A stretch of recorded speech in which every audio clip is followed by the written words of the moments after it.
Hello everyone. एक feminine का question आया है कार्ड कटिंग के ऊपर। तो ये हम जानने की कोशिश करेंगे कार्ड कटिंग एक्चुअली पॉसिबल है या नहीं। पहले उनकी ही ज़ुबान से क्वेश्चन सुनेंगे, बाद हम डिस्कस करेंगे। मैं ये पूछना चाह रही थी कि ये जो होता है ना कॉर्ड कटिंग रिचुअल्स होते हैं और क्या ये सच में एग्जिस्ट करते हैं और क्या इन रिचुअल्स को फॉलो करके हम हम किसी भी व्यक्ति से अपने अपने किसी भी लेवल पर कॉर्ड कॉर्ड कट कर सकते हैं। आई मीन जैसे कि मान लो मैं मेरे पार्टनर के साथ में कॉर्ड कट करना चाहूँ, तो ऐसे सच में कोई रिचुअल्स होते हैं कि जिनको करने से हम इमोशनली उनसे डिटैच हो जाएं और मतलब हमारे आगे पीछे का जो भी कर्मा है वो मतलब कॉर्ड कट कर लें, हम उसे माफ़ कर दें, उससे माफ़ी मांग लें, ऐसे करके कुछ ऐसा होता है क्या? Because I don't know. ऐसा एक वीडियो पॉपअप हुआ था मेरे सामने कि ऐसे कुछ होता है, कॉर्ड कटिंग रिचुअल्स होते हैं, तो मुझे थोड़ा सा कन्फ्यूज़न लगा, तो मुझे लगा कि क्लैरिटी तो आपसे ही मिल पाएगी। मैं एक बार आपसे पूछूंगी कि ये सब कुछ ऐसा कुछ होता भी है कि ये यूट्यूबर्स ने ये फालतू की चीज़ें बना रखी है। तो प्लीज़ आप इस बारे में मुझे गाइड कीजिएगा। यदि सच में कुछ ऐसा है तो फिर इस चीज़ को मैं भी फॉलो करना चाहूँगी। यदि कुछ हेल्प होती है कि हम आगे पीछे की चीज़ों को फॉरगिव करके आगे बढ़ सकते हैं, तो कुछ इसमें मतलब हमारा जो आगे बढ़ने का रास्ता है वो थोड़ा सा इजी यदि हो जाता है ऐसा कुछ करने से, तो फिर मैं डेफिनेटली फॉलो करना चाहूँगी यदि ये सब चीज़ें जेन्युइन हैं तो, और यदि ये सच में काम करती हैं तो। अदरवाइज़ मैं ज़्यादा फालतू चीज़ों में बिलीव नहीं करती हूँ, इसीलिए आपसे पूछ रही हूँ। तो आप प्लीज़ मुझे बताइएगा और गाइड कीजिएगा। Okay Simi, thank you so much, thank you. चलिए, आप लोगों ने इनका क्वेश्चन सुना होगा, अब इसका आंसर हम तलाश करते हैं बहुत प्रैक्टिकल लेवल पे। ठीक है। आज मैं अपना जो काउंसलिंग मैंने लिया है, बहुत सालों से मैं ले रहा हूँ, तो वो एक्सपीरियंस शेयर करके इसकी आंसर तक हम जाएंगे। ठीक है। तो कार्ड कटिंग एक्चुअली होता क्या है, पहले हमें समझना चाहिए। कार्ड का मतलब क्या है? कटिंग तो सबको समझ में आता है। CORD, कार्ड, इसका मतलब है flow of emotions, flow of energy, इसको हम बोलते हैं कार्ड। ठीक है। फ्लो ऑफ इमोशंस को कट करना या फ्लो ऑफ एनर्जी को कट करना, क्या ये पॉसिबल है? ये हम जानने की कोशिश करेंगे। ठीक है। तो रिलेशनशिप के बारे में हम थोड़ा जानेंगे। ठीक है। बहुत इंपॉर्टेंट वीडियो है सभी के लिए, ये सिर्फ ट्विन फ्लेम्स के लिए ही नहीं, जो नॉर्मली कपल्स रिलेशनशिप में भी है उनको भी बहुत हेल्प करेगा। ठीक है। और एक हेल्थी रिलेशनशिप बनाने की आपको एक नॉलेज आएगी इस वीडियो, जब आप एंड तक जाओगे सुनोगे, तो कैसा अपने रिलेशनशिप को एक हेल्थी रिलेशनशिप बनाना है, ये आपको इस वीडियो में कंप्लीट नॉलेज मिलेगी। ठीक है। तो रिलेशनशिप का बेस को हम स्टडी करना है। ये कम्प्लीटली मैं अपने ही जो काउंसलिंग, जैसे कई सारे कपल्स की मैंने रिलेशनशिप काउंसलिंग ली है। ठीक है। फेस टू फेस अब वही एक्सपीरियंस मैं शेयर करने वाला हूँ। ठीक है। तो मेरे काउंसलिंग एक्सपीरियंस में मैंने दो टाइप के रिलेशनशिप देखे हैं। ठीक है। पहला एक रिलेशनशिप होता है, वो है कैजुअल रिलेशनशिप। कैजुअल रिलेशनशिप एक होता है और दूसरा होता है इमोशनल लेवल पे होता है। ये दो ही टाइप के रिलेशन होते हैं। जो कैजुअल रिलेशनशिप होता है वो बहुत फॉर्मल होता है, और जो इमोशनल लेवल पे जो होता है वो बहुत सीरियस रिलेशनशिप होता है। ठीक है। तो कैजुअल रिलेशनशिप में दो नीड्स होती है, मैंने अक्सर देखा है, या ऐसा कोई डिज़ायर होते हैं, नीड्स तो नहीं कहूँगा, डिज़ायर होते हैं कपल्स के। ठीक है। एक है मनी, पहला डिज़ायर, दूसरा है फिजिकल अपीयरेंस। ठीक है। ये बहुत कैजुअल होते हैं।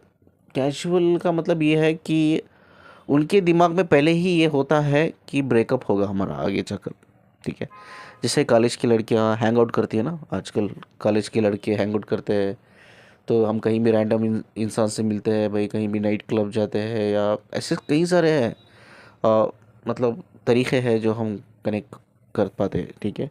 सोशल मीडिया ले लो आप, या कोई डेटिंग वेबसाइट ले लो, जहाँ हम कैजुअली लेवल पे लोगों से कनेक्ट कर पाते हैं, और कुछ समय तक, 1 साल, 6 महीने, 3 महीने, कुछ समय तक हम उस रिलेशनशिप में रहते हैं। यानी कि अग्रीमेंट होता है भाई, हम एक रिलेशनशिप में रहेंगे, पहले देखेंगे कि हम दोनों के बीच में वर्कआउट होता है नहीं चीज़ें। ठीक है। अगर वर्कआउट होता है तो will continue for the long time, अगर नहीं वर्कआउट होता है तो हम ब्रेकअप कर लेंगे। यानी कि दिमाग में पहले ही चलता रहता है कि हमें सीरियस नहीं होना है, क्योंकि ब्रेकअप वर्कआउट नहीं होता तो मूव ऑन करना है हम दोनों को, तो ब्रेकअप तो लेना ही है करके। ठीक है, ये जो डिज़ायर होता है ना, दो टाइप के डिज़ायर होते हैं। ठीक है, इसके अंदर जो फॉर्मल रिलेशनशिप होते हैं, जो कैजुअल रिलेशनशिप होती है, दो टाइप की डिज़ायर होता है। यूजुअली इसमें क्या होता है, जो लड़कियां लड़के होते हैं, स्पेशली लड़कियों की बात करूँ तो वो पहला प्रेफरेंस जो होती है ना लड़के में, मैंने अक्सर देखा है कि वो है मनी होता है, बैंक बैलेंस होना चाहिए। ठीक है, और दूसरा होता है फिजिकल अपीयरेंस, लड़का गुड लुकिंग होना चाहिए। ठीक है, गुड लुकिंग हैंडसम होना चाहिए। ठीक है, और लड़कों की भी डिमांड होती है भाई लड़की लाइक हार्ट होनी चाहिए, गुड लुकिंग होनी चाहिए, ब्यूटीफुल होनी चाहिए। ठीक है, तो ये दो डिज़ायर होते हैं, एक है मनी, दूसरा है फिजिकल अपीयरेंस। ठीक है, तो मेरी कॉलेज में ना एक दोस्त हुआ करती थी मेरी, तो एक बार ऐसे ही मार्केट पे मिली वो अचानक से। ठीक है, हमारी कॉलेज ख़त्म हो गई, बहुत साल हो गए थे, अचानक से वो मिली तो मैंने बात किया। तो उसने इंट्रोड्यूस कराया एक इंसान से कि भाई सिबकत ये मेरा हस्बैंड है। आई लिटरली शॉक कि उस बंदे से मैंने हैंड शेक किया, तो वो बंदा लगभग 15-20 साल बड़ा है इस बंदे से। ठीक है, और जब ये कॉलेज पे हुआ करती थी इसके कई सारे बॉयफ्रेंड्स हुआ करते थे। तो चलो उस टाइम पे तो हम मार्केट पे मिले थे तो हमारी बातचीत नहीं, तो हम लोगों ने, दोस्त है कॉलेज के दोस्त है, तो नंबर एक्सचेंज कर लिया। नंबर एक्सचेंज करने के बाद एक बार ऐसा ही कभी बात मौका मिला, मैसेज मैसेज एक्सचेंज में मौका मिला बात करने का। तो मैंने मेरी दोस्त को मैंने एक ही क्वेश्चन पूछा, भाई जब कॉलेज पे तो हुआ करती थी तो तेरे बॉयफ्रेंड्स हुआ करते, तो मतलब अच्छे लड़के एकदम अच्छे हैंडसम जैसे तुझे पसंद है, लेकिन जिस इंसान से तूने शादी की है ना वो 15-20 साल का बहुत बड़ा इंसान है। तो आई डोंट अंडरस्टैंड, मैं समझ में नहीं आया मुझे, मतलब एक बहुत लिटरली मैं बोलते हैं ना, मैं डायलामा में था, कंफ्यूजन में था कि क्या किया है तुमने करके। तो उसने क्या बोला कि वो लड़की ने, मेरी दोस्ती है मतलब, तू तो हमेशा जानता है सिर्फ कि मेरी दो ही नीड्स है। ठीक है, और सब में बड़ी नीड्स है मेरी, जो है डिज़ायर जो है मेरा वो है मनी। ठीक है, मनी चाहिए, मैं एक लग्जरियस लाइफ जीना चाहती हूँ। और जितने भी मेरे बॉयफ्रेंड्स थे, एक है मुझे फिजिकल अपीयरेंस अच्छी भी रहना चाहिए, और जितने भी मेरे बॉयफ्रेंड्स थे ना वो फिजिकल अपीयरेंस में अच्छे थे but money wise they are not very strong.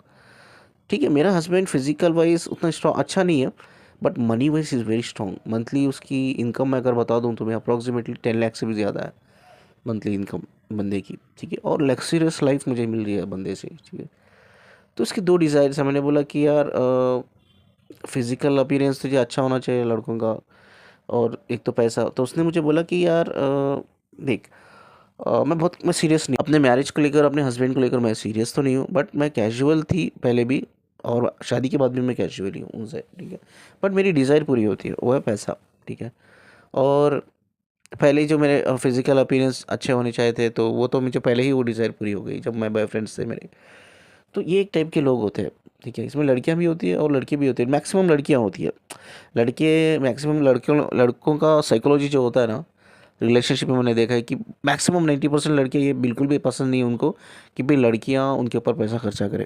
ठीक है, लेकिन 10% लड़के ऐसे भी होते हैं कि वो चाहते हैं कि भाई मेरी गर्लफ्रेंड मेरे ऊपर पैसा खर्चा करे। ऐसा होता है, लड़कियां कुछ मतलब ऐसी भी होती है लड़कियां जो पैसा खर्चा करती है बट उनको एक डिज़ायर होता है, वो है कि मेरा बॉयफ्रेंड हस्बैंड जो है ना गुड लुकिंग होना चाहिए, हैंडसम होना चाहिए। ऐसे भी लोग होते हैं।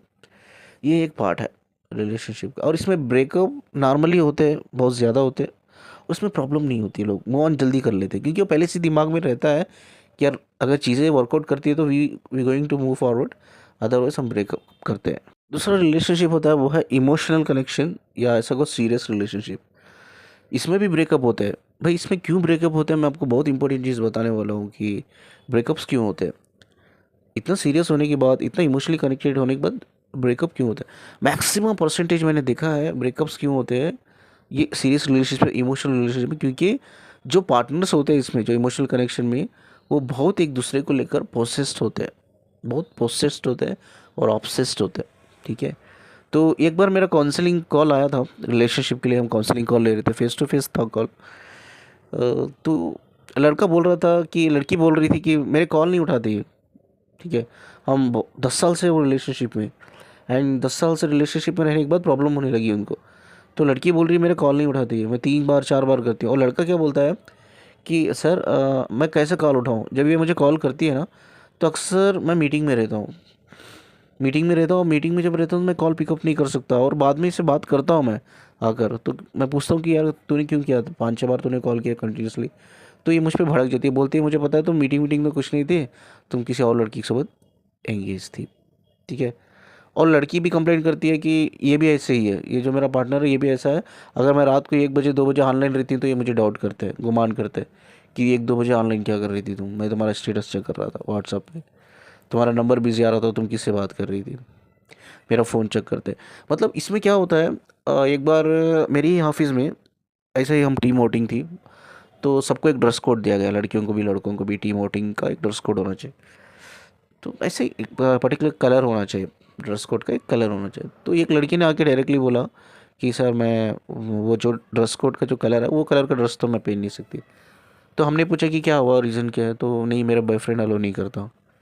आई डोंट अंडरस्टैंड, मैंने बोला कि आई डोंट अंडरस्टैंड क्या हुआ। नहीं मेरा बॉयफ्रेंड ऐसा है, हम रिलेशनशिप में है, सीरियस रिलेशनशिप में, मेरा बॉयफ्रेंड चूज़ करता है, मतलब जो कपड़े पहनना है मुझे ऑफिस के लिए वो खुद चूज़ करता है, जो कलर पहनना है वो खुद चूज़ करता है। अब जो कलर आप लोग ने चूज़ किया वो कलर मेरे बॉयफ्रेंड को पसंद नहीं है, और वो कलर मैं नहीं चूज़ कर सकती, मैं पहन नहीं सकती, बिकॉज वो नाराज़ हो जाएगा, ठीक है। इससे क्या होता है, रिलेशनशिप में जब एक दूसरे के लिए पोसेस्ड होते हैं, हम हद से ज़्यादा ऑब्सेस्ड हो जाते हैं, तो वो रिलेशनशिप में इंडिपेंडेंट नहीं रहता, चीज़ें वो स्लेव हो जाता है। उसमें इंसान एक तरह से इंडिपेंडेंट हो जाता है, इंडिपेंडेंट नहीं पिंजरे में बंद हो जाता है, और वो स्लेव की तरह फील करने लगता है, यार मैं ग़ुलाम हूँ किसी का, कोई कुछ बोल रहा है करने के लिए मैं वो कर रहा हूँ, मैं वो कर रही हूँ, जो एक्चुअली मेरा मन नहीं है मैं कर रही हूँ, फिर भी मेरा मन कुछ और चाहता है, मैं नहीं कर पा रहा हूँ। ये चीज़ों actually this is the reason, first reason, ये जो सीरियस रिलेशनशिप में ब्रेकअप्स होते हैं, बिकॉज पीपल बहुत जल्दी ऑब्सेस हो जाते हैं, एक दूसरे के साथ पोसेस्ड हो जाते हैं। और दूसरा मेन रीज़न है, वो है थर्ड पर्सन, ठीक है। क्या होता है भाई, मैं किसी लड़की के साथ गर्लफ्रेंड के साथ, या वो मेरे साथ, हम दोनों रिलेशनशिप में हैं। अब मेरा एक दोस्त है, बहुत क्लोज फ्रेंड है, बहुत अच्छा है, ठीक है। मैं अपनी गर्लफ्रेंड से इंट्रोड्यूस कराता हूँ, यार मेरा भाई इट्स वेरी क्लियर इंटेंशन कि मेरा दोस्त है, मैं इंट्रोड्यूस करा रहा हूँ। अब वो लड़की जो है मेरी गर्लफ्रेंड, उसकी भी एक बहुत अच्छी क्लोज फ्रेंड है, और वो आके मुझसे इंट्रोड्यूस करा रही कि भाई ये मेरा बॉयफ्रेंड है। मतलब इधर क्या हो रहा है, एंट्री हो रही है किसकी, थर्ड पर्सन की। तो मोस्ट ऑफ द केसेस मैंने यही देखा, जब थर्ड पर्सन आते हैं तब भी एक्चुअली वो मिसअंडरस्टैंडिंग क्रिएट होती है रिलेशनशिप में एक दूसरे के बीच में। तो लाइफ में ना थर्ड पर्सन को कभी आने मत दो रिलेशनशिप में, क्योंकि इससे मेरा ये एक्सपीरियंस है साइकोलॉजी में या काउंसलिंग में, जब मैं काउंसलिंग लेता हूँ, तो मैक्सिमम थर्ड पर्सन की वजह से भी लोग ब्रेकअप्स हो जाते हैं। वो लोग आते हैं, उनके इंटेंशन अगर गलत हो आपको लेकर, मतलब वो आपको पैचअप करने की जगह, मिलाने की जगह वो तोड़ाते हैं, वो आपको अलग करते हैं। तो बहुत सारी गॉसिप करते हैं वो आपके बारे में, आपकी पीठ के पीछे बैक बाइटिंग करते हैं। तो कई सारी चीज़ें होती है जिससे वो ब्रेकअप्स तक बात आ जाती है, ठीक है। तो कभी भी थर्ड पर्सन को इंक्लूड मत करो। अगर आप प्यार करते हो साथ में, तो उसी तरह से लड़ते हो, झगड़ते हो, गालियाँ देते हो, जो कुछ आप एक दूसरे के साथ करते हो एक्चुअली एकदम पर्सनल, पर्सनल इतना होना चाहिए भाई। जब आप अपनी शादी का कार्ड उनको देने जा रहे हो, तभी उनको पता चलना चाहिए कि भाई तुम भी रिलेशनशिप थे क्या, तुम भी रिलेशनशिप में थे क्या, वो भी रिलेशन, तब उनको पता चले भाई ये बंदे तो रिलेशनशिप में थे। इतना प्राइवेट रखो इस चीज़ को। ये दो मेन रीज़न होते हैं जो मैंने अभी काउंसलिंग एक्सपीरियंस मैंने शेयर किया, ठीक है। आप सोचते होंगे सर ये सब क्यों बता रहे हैं, ये तो टॉपिक अलग है, ये तो कार्ड कटिंग की बात हो रही है, स्पिरिचुअल लेवल की बात हो रही है, तो सर ये सब क्यों शेयर करें, क्योंकि ये कार्ड कटिंग जो है कम्प्लीटली इससे आज रिलेटेड है। और ये इमोशनल रिलेशनशिप की एक बढ़िया बात होती है, ज़्यादातर देखा जाए ये डिस्टेंस रिलेशनशिप जो होते हैं इमोशनली होते हैं, ठीक है, कैजुअल या फॉर्मल रिलेशनशिप नहीं होते हैं, ठीक है। और इसमें बहुत अच्छी चीज़ भी जो होती है, मैंने देखा है इमोशनल रिलेशनशिप में, इसमें लोग एक दूसरे को क्रिटिसाइज़ नहीं करते, मतलब कोई डिज़ायर नहीं होता कि मेरा पार्टनर भाई हार्ट होना चाहिए, गुड लुकिंग होना चाहिए, ब्यूटीफुल होना चाहिए, हैंडसम होना चाहिए, स्मार्ट होना चाहिए, इंटेलिजेंट होना चाहिए, कुछ भी नहीं। वो इमोशनली एक दूसरे से कनेक्टेड है, दैट्स इनफ। बस उनको रिलेशनशिप से भी क्या चाहिए, लॉयल्टी, ऑनेस्टी, कमिटमेंट, ठीक है, लव, केयरिंग, सपोर्ट, यही चीज़ चाहिए होता है। वो कभी ये नहीं दिखता भाई मेरे पार्टनर के पास कितने पैसे हैं, वो कैसा गुड लुकिंग है, स्मार्ट है, वो सब नहीं देखते। अपीयरेंस कैसा है, फिजिकल अपीयरेंस, फ़र्क ही नहीं पड़ता, बंदा जैसा भी हो, बंदी जैसी भी हो, हम एक्सेप्ट करते हैं, ठीक है। बट चीज़ें क्या होती है इमोशनल लेवल पे, हम एक ही चीज़ को हम फोकस करते हैं, वो है लॉयल्टी रहना चाहिए, ऑनेस्टी रहना चाहिए, एक दूसरे के बीच एक्चुअली प्यार होना चाहिए, इमोशनल सपोर्ट होना चाहिए भाई, केयरिंग होना चाहिए, ये सब हम लोगों के बीच में होना चाहिए। तो ये बहुत बढ़िया बात है। बट ये सब कई सारी चीज़ें होती है इमोशनल लेवल पे, और इमोशनल कनेक्शंस जो होते हैं वो डिस्टेंस लेवल पे भी मैक्सिमम होते हैं। बट वहीं जैसा मैंने कहा है कि पोसेशन होता है ना, ऑब्सेशन होता है, एक पोसेशन की वजह से ये ब्रेकअप्स एक्चुअली होते हैं। चलिए हम ये क्यों रिलेटेड है, जैसा मैंने कहा कि भाई मैं क्यों ये सब चीज़ों से बातें कर रहा हूँ, क्यों ये रिलेटेड है, हम ये जानने की कोशिश करेंगे ये कार्ड कटिंग से क्यों रिलेटेड है। तो थर्ड पर्सन जो होता है ना वो पैचअप नहीं करवाता, वो ब्रेकअप करवा देता है। मतलब जब इंटेंशंस के गलत होते हैं या कोई जेलसी होती है आप दोनों को लेकर, आपकी रिलेशनशिप को लेकर, तो वो पैचअप नहीं करवाता है आपका, मतलब ब्रेकअप ही करवाता है। ये चीज़ समझ समझ लो आप, थर्ड पर्सन नहीं आना चाहिए। ठीक है, जो पहला स्टेज है वो है रिजेक्शन। रिजेक्शन में जैसा मैंने बताया कम्युनिकेशन फेस होना चाहिए, तो बात करो बैठ के, सॉर्ट आउट करो आप दोनों। लेकिन एक्चुअली ऐसा नहीं होता है। एक्चुअली क्या होता है, ब्लेमिंग होता है। ये ब्लेमिंग पॉइंट पे आ जाता है। जब भी आप दोनों के बीच में रिजेक्शन होता है ना, आप ब्लेम करने लगते हो। मतलब आप फिगर आउट नहीं कर पाते क्या प्रॉब्लम क्या है यार, वो फिगर आउट नहीं कर पा रहे आप, बट आप ब्लेम कर रहे हो। एक लड़की को ब्लेम कर रही है, और लड़का लड़की को ब्लेम कर रहा है। ठीक है, इसको सुधारना होगा। पहला रिजेक्शन, यू हैव टू, भाई जब आप रिलेशनशिप में हो तो आपको आपके अंदर कैपेसिटी होनी चाहिए कि आप रिजेक्शन को फेस करो। फेस करने का मतलब है उसको समझना, डील करना। ठीक है, तो दूसरा है एक्सपेक्टेंस। ठीक है, रियलाइजेशन एंड एक्शन फेस। ठीक है, इसका मतलब क्या है, एक्सपेक्टेंस का मतलब क्या है, कोई भी गलती आप रिजेक्शन फेस पे कम्युनिकेशन लेवल पे आपने बात कर ली, मतलब पता चल गया आपको कि यार इधर इधर हम दोनों ने गलती की, आर्गुमेंट्स हुए, झगड़े हुए, तो उस चीज़ को एक्सेप्ट करो, ईगो को बंद करना है। ये सेकेंड स्टेज क्या होता है रिलेशनशिप का, अपने ईगो को कम्प्लीटली ख़त्म करना है। ठीक है, यही पर्पस है सेकेंड स्टेज का। बाद रियलाइजेशन होगा, और उसके ऊपर रिलेशन होगा आपको, तो उसके ऊपर एक्शंस लेने पड़ेंगे। मतलब जो एक्चुअली आपने फिगर आउट किया है कि ये प्रॉब्लम है, उस प्रॉब्लम को आपकी रिलेशनशिप से हटाने के लिए you have to work together, यानी कि एक्शंस लेने पड़ेंगे दोनों को। ठीक है, थर्ड स्टेजेस जो होते हैं ना, वो है अवेकनिंग। अवेकनिंग ऐसा नहीं कि सिर्फ ट्विन फ्लेम्स या सोलमेट में आती है, नॉर्मल कपल्स में भी अवेकनिंग होती है। अवेकनिंग का क्या फेस है, लर्निंग फेस कहते हैं हम लोग। Learning and connecting towards awareness, ये बहुत इंपॉर्टेंट फेस है। लर्निंग का मतलब क्या होता है, मेंटली स्टेबल होना, मेंटली मेच्योर होना। भाई इस स्टेज में क्या होता है, आपको लिटरली पता चलता है यार मेरे लिए पार्टनर कैसा मुझे चाहिए। ठीक है, आप मेंटली मेच्योर होते हो रिलेशनशिप के लिए। देखो यार फिजिकली तो हर इंसान मेच्योर हो जाता है, एज पर द गवर्नमेंट बोलते हैं भाई 18 साल का लड़का होना चाहिए, मतलब 18 साल की लड़की होना चाहिए, 21 साल का लड़का होना चाहिए फॉर शादी के लिए। ठीक है, और लीगल एज वो बोलते हैं। ठीक है, हो सकता है अभी चेंज हो डेटा, आई डोंट नो, पहले ऐसा ही था।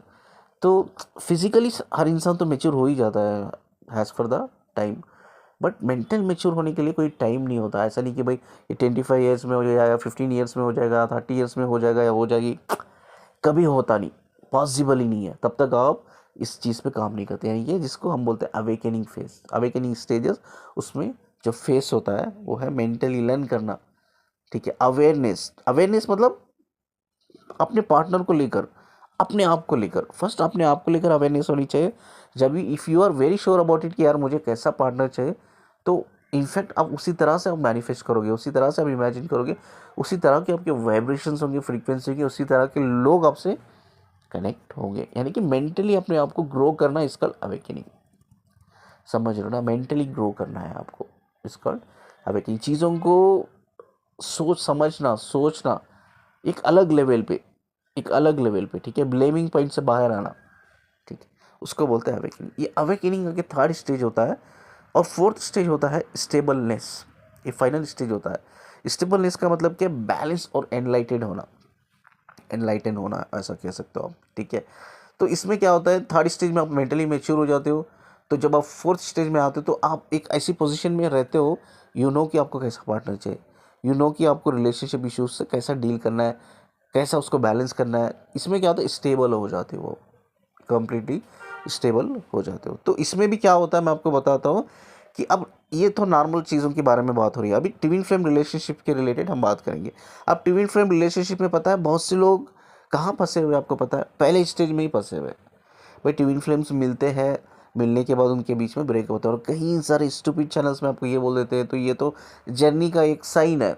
ट्विन फ्लेम्स तो पहले मिलते हैं, डीएम आता है, अब मिलता है आपसे, उसके बाद ब्रेकअप हो जाता है या सेपरेशन हो जाता है, बाद और चल जाता है वो डीएम बहुत सालों के लिए, कुछ महीनों के लिए। आपको जो फेमिनाइन होती है उसको इनर वर्क करना पड़ता है, कई तरीके की मेडिटेशन करना पड़ता है, तब जाके रीयूनियन होता है आपका, बाद आपका डीएम अवेकन होके आता है। ये कम्प्लीटली मिसकॉन्सेप्शन है। ठीक है। अब कहीं लोग ट्विन फ्लेम में अगर देखा जाए तो पेन में सफरिंग में है because of the first stage, आगे ही नहीं बढ़ पा रहे। स्ट्रक क्यों है, क्यों ये जर्नी को इतनी कॉम्प्लिकेटेड कर दिया, क्योंकि स्ट्रक हो पड़े हो आप because of the first stage, आप रिजेक्शन स्टेज पे हो। ठीक है। आप कम्युनिकेशन नहीं कर रहे हो, कम्युनिकेशन इसलिए नहीं कर रहे हो, आप बोल रहे हो सर मैं तो तैयार हूँ कम्युनिकेशन के लिए, लेकिन आगे वाला बंदा तैयार नहीं, मैं क्या करूँ। सिंपल सी बात है ना, आगे वाला बंदा तैयार नहीं तो मतलब वो रिलेशनशिप के लिए प्रिपेयर नहीं है। Is not prepare for the relationship, is not prepare for the connection. वो तैयार नहीं, उसको नहीं चाहिए। ठीक है। हो सकता है उसको आपसे वो बंदा कनेक्टेड हो क्योंकि उसको क्रेविंग होती है, वो आपका डीएम है, वो फील करता है अपने अंदर, ठीक है, आपको लेकर एक क्रेविंग होती है, तो चलो वो कनेक्ट होता है। तो जैसे ही वो क्रेविंग बैलेंस हो जाती है उसकी, तो उसको लगता है यार लड़की में कुछ रखा नहीं है, या लड़के में कुछ नहीं रखा है। तो ये चीज़ें मतलब वो आप इंपॉर्टेंस कहाँ दे रहे हो, क्रेविंग को दे रहे हो। ठीक है। आप इंपॉर्टेंस कहाँ दे रहे हो, अपने इमोशंस को भी नहीं दे रहे हो, अपनी फीलिंग को भी नहीं दे रहे हो, बट आप सिर्फ अपनी क्रेविंग और सेक्सुअल एनर्जी को इंपॉर्टेंस दे रहे हो, वो खिंचाव को इंपॉर्टेंट दे रहे हो। इसके अलावा मतलब ये, इसको थोड़ा हम साइड में रखेंगे, क्रेविंग को, सेक्सुअल एनर्जी को थोड़ा साइड में रखेंगे। हम अपने खुद के इमोशंस पे काम करेंगे, तभी तो हम अपने डीएफ या डीएम के इमोशंस को समझेंगे। ये पार्ट मिसिंग है। आप डिज़ायर पे फोकस कर रहे हो, और वो डिज़ायर बॉडी का डिज़ायर नहीं, सोल का डिज़ायर है। वो मानते हैं हम लोग कि सोल का डिज़ायर है, वो बॉडी लेवल पे आप फील करो, हार्मोन लेवल। देखिए अब यूजुअली 80 साल 90 साल के लोगों को सेक्सुअल एनर्जी बढ़ रही है, 80 साल 90 साल लोगों को क्रेविंग हो रही है। वाई? भाई इस टाइम पे तो हमारी बॉडी के जो हार्मोन्स होते हैं ऑलमोस्ट डाउन होते हैं, फिर भी हो रहा है। तो ये हमें समझना चाहिए, बॉडी लेवल पे नहीं हो रहा, सोल लेवल पे हो रहा है। और सोल लेवल पे ये नहीं बोल रही है सोल आओ फिजिकल हो जाओ, no no no, you should understand this. Soul is more powerful than body, 10 गुना पावरफुल होती है। जब वो दो सोल एक दूसरे से कनेक्ट होते हैं तो हमारी जो हार्मोन्स ऑलरेडी डेड है या डाउन है, उसमें एक जान आ जाती है। ऐसा कहो कि आपकी बॉडी के जो इम्यून सिस्टम होता है, इम्यून सिस्टम एकदम पावरफुल हो जाता है, जिससे आप बोलते हो ना कि मैं बहुत यंग फील करती हूँ सर, जब उससे मिलती हूँ, मैं उसे देखती हूँ, आई फील लाइक मैं 80 साल की हूँ, मैं 20 साल की फील करती हूँ। लड़के भी फील करते हैं, लड़कियाँ भी फील करते हैं, जो डिवाइन मैस्कुलिन फेमिनिन होती है। एक्चुअली डिवाइन नहीं होते, जो मैस्कुलिन होता है फेमिनिन होते हैं। बिकॉज क्योंकि इम्यून सिस्टम स्ट्रांग होता है ना, बॉडी की हीलिंग पावर बढ़ जाती है अब दोनों के अंदर, चीज़ें एक्चुअली इंटरनली बहुत चीज़ें हील हो जाती है। ठीक है। तो उसकी वजह से अब जैसे देखिए भाई, जो जवान लड़के लड़कियां जो उनके हार्मोन्स स्ट्रांग होते हैं तो वो नेचुरली सेक्सुअल एनर्जी को फील करते हैं। ठीक है। उसी तरह से हम भी नेचुरली फील करते हैं इवन इतना एज होने के बावजूद भी, बिकॉज जब सोल कनेक्ट होती है तो वो एक इम्यून सिस्टम एक बहुत पावरफुल लेवल पे चल जाता है। ये हमें समझना चाहिए, इस सोल का एक साइन नहीं कि आपको फिजिकल, नहीं नहीं, ये एक्सपीरियंस कर रही है आपकी बॉडी उस एनर्जी को, या उस सोल लाइट को, या कहो कि वो एक इम्यून सिस्टम होता है जो बढ़ रहा है, इनफैक्ट ये इम्प्रूव हो रहा है। ठीक है। एक हाई फ्लो में जा रहा है, उसको आपकी बॉडी सिर्फ एक्सपीरियंस कर रही है और कुछ नहीं, ये समझना चाहिए। बट लोगों ने क्या किया है, इस क्रेविंग को ही डिज़ायर बना लिया। तो यार क्रेविंग होती है, मैं जाता हूँ बैलेंस करता हूँ तो और भाग जाता हूँ। लेकिन लोग अपने या उनके इमोशंस को इंपॉर्टेंस नहीं दे रहे हैं। लोग आउट ऑफ बॉक्स नहीं सोच रहे हैं कि यार कुछ अलग है, जैसा हम सोच रहे जो हम कर रहे हैं वो सही नहीं है, कुछ अलग है, ये तो कुछ अलग ही है। तो थोड़ा डीप लेवल में काम करना है, सोचना, ये लोग ये नहीं कर रहे।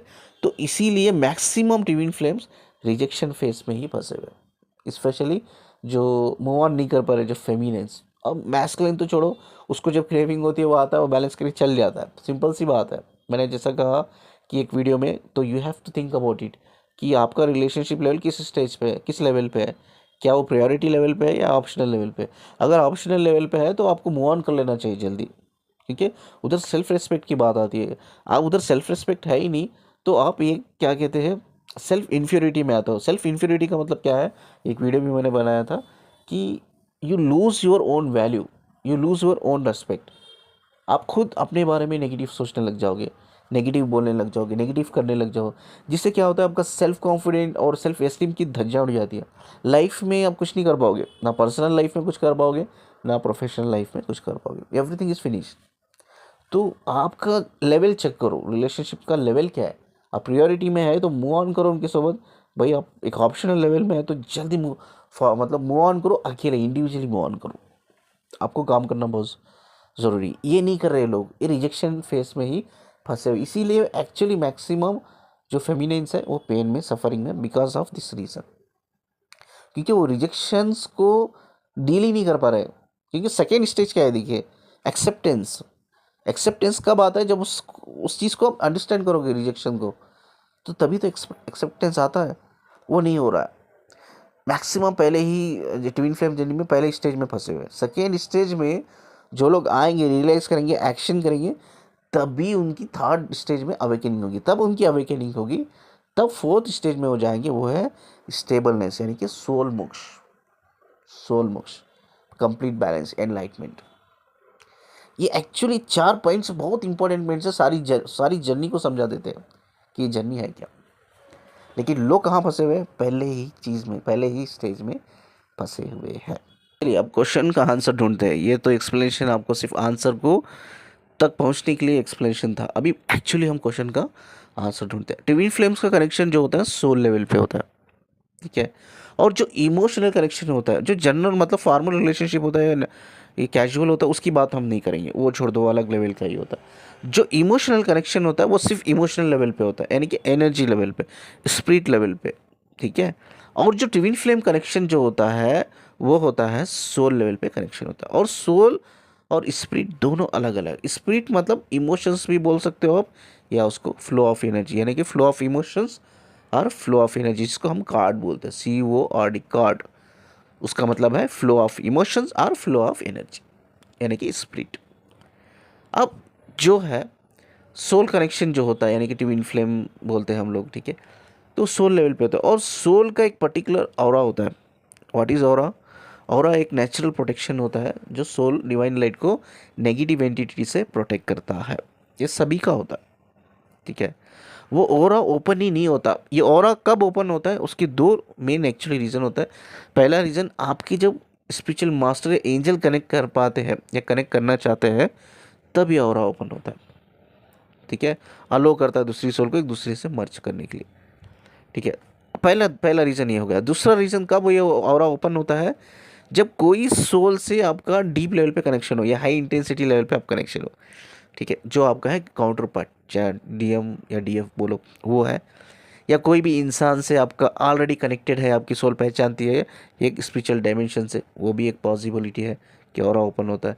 या उसी सोल के साथ आप कहीं सारे पास्ट लाइफ जी चुके हो, यानी कि जानते हो। इवन आप 3D प्लैनेट पे भी कनेक्टेड हो और 5D लेवल पे भी कनेक्टेड हो। वो सोल एक्चुअली जानती है, वो सोल समझती है एक दूसरे के फ्रीक्वेंसी को, अंडरस्टैंड करती है, तब वो ऑरा ओपन होता है। किसी भी यानी कि पराई सोल को, यानी कि जो सोल आपकी सोल की, कोई भी सोल जो नहीं जानती है, वो कनेक्टेड नहीं है, उसके लिए कभी भी वो ऑरा ओपन नहीं होता है। तो अब इधर 2 लेवल के रिलेशनशिप हो गए। एक है इमोशनल कनेक्शन, यानी कि एक लड़का लड़की में, एक औरत मर्द में, एक फेमिनिन या मैस्कुलिन में सिर्फ इमोशनल कनेक्शन है। तो इस रिलेशनशिप में, ठीक है, आप कार्ड कटिंग कर सकते हो। मैं फिर से रिपीट करता हूं, जो सिर्फ इमोशनल कनेक्शन है, नो सोल कनेक्शन, इस रिलेशनशिप में आप कार्ड कटिंग कर सकते हो। How it's possible? क्या ये सच है? कई सारे यूट्यूब में मेडिटेशन दिए जाते हैं, इनर वर्क दिए जाते हैं, क्या उनको मेडिटेशन लेना पड़ेगा? क्या इनर वर्क करना पड़ेगा? नहीं, वो सिर्फ एक बिजनेस पॉइंट है। लोग आपको बोलते हैं ये इनर वर्क कर लो, ये मेडिटेशन कर लो तो कार्ड कटिंग नहीं हो जाएगा, नहीं होगा। जो 4 इंपॉर्टेंट पॉइंट्स मैंने बात की है, रिजेक्शन, एक्सपेक्टेंस, अवेकनिंग एंड स्टेबलनेस, अभी भी स्क्रीन पे आप देख रहे हो, इस पे काम करना है आपको। रिजेक्शन हो रहा है, कम्युनिकेशन लेवल पे बात करो बंदे को या बंदी को कि कहाँ गलती की, सुधारो। अगर बंदा बंदी तैयार नहीं है, भाई they are not ready for the relationship, they are not ready for the connection, ठीक है। उन्होंने अपना माइंड बना लिया है, हो सकता है उनके लाइफ में ऑलरेडी कोई आ गया है ऑलरेडी, या वो खुद नहीं चाहते आपसे कनेक्ट रहना। तो आपको इस चीज़ को अंदर से एक्सेप्ट करना होगा, ठीक है। एक्सेप्ट करके काम करना होगा आपको। आपको अपने ऊपर काम करना, रियलाइजेशन करना होगा, अपने ऊपर काम करना होगा, अपने इमोशंस को बैलेंस करने में।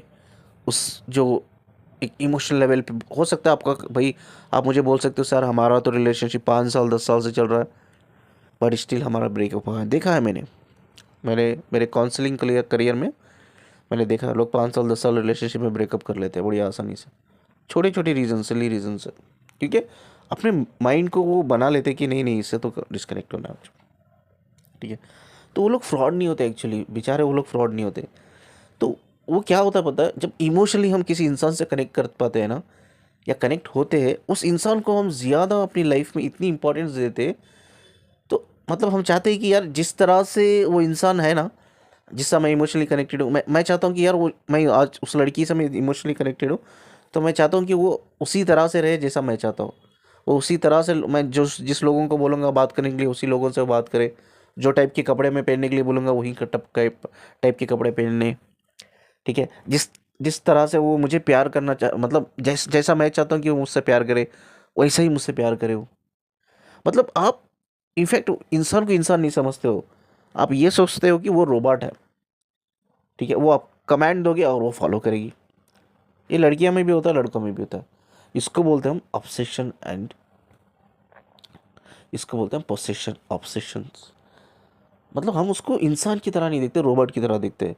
तो यही चीज़ें होती है, ब्रेकअप होता है। ठीक है, वो फ्रॉड नहीं होते, वो एक्चुअली छोड़ना नहीं चाहते। मतलब उनके डिज़ायर्स बढ़ जाते हैं आपके लिए, उनके एक्सपेक्टेशंस बढ़ जाते हैं आपके लिए। वो एक्सपेक्टेशंस फ्रीडम छीन लेते हैं, सेल्फ रिस्पेक्ट छीन लेते हैं आपकी।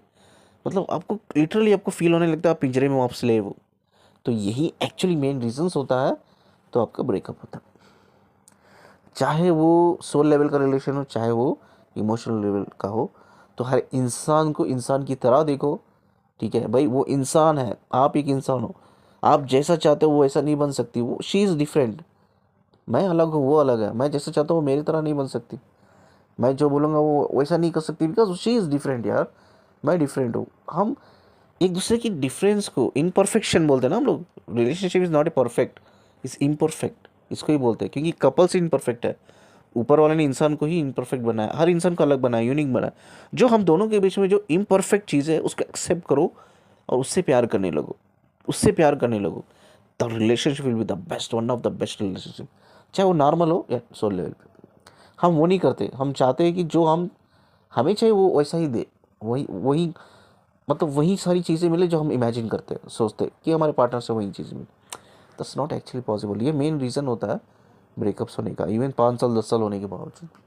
क्योंकि जितने आप डीपली रहते हो, कनेक्टेड रहते हो 5 साल 10 साल, उतना ही ऑब्सेशन बढ़ता है। ठीक है, उतना ही आपको प्रॉब्लम होती है, उतना ही आप स्ट्रक होते जाते हो। तो अगर इस पॉइंट ऑफ स्टेज में हो तो आपको बात करनी होगी। रिजेक्शन जो हो रहा है तो बात करनी होगी। और वो बात करने के लिए तैयार नहीं है, वो सिर्फ ये चाहता है कि जैसा मैं बोलता हूँ वैसा करो, जैसा मैं प्यार चाहता हूँ वैसा प्यार दो, तो कंप्लीटली आपको मूव ऑन करना चाहिए वो रिलेशनशिप से। उसको बोलते हैं एक्सेप्टेंस।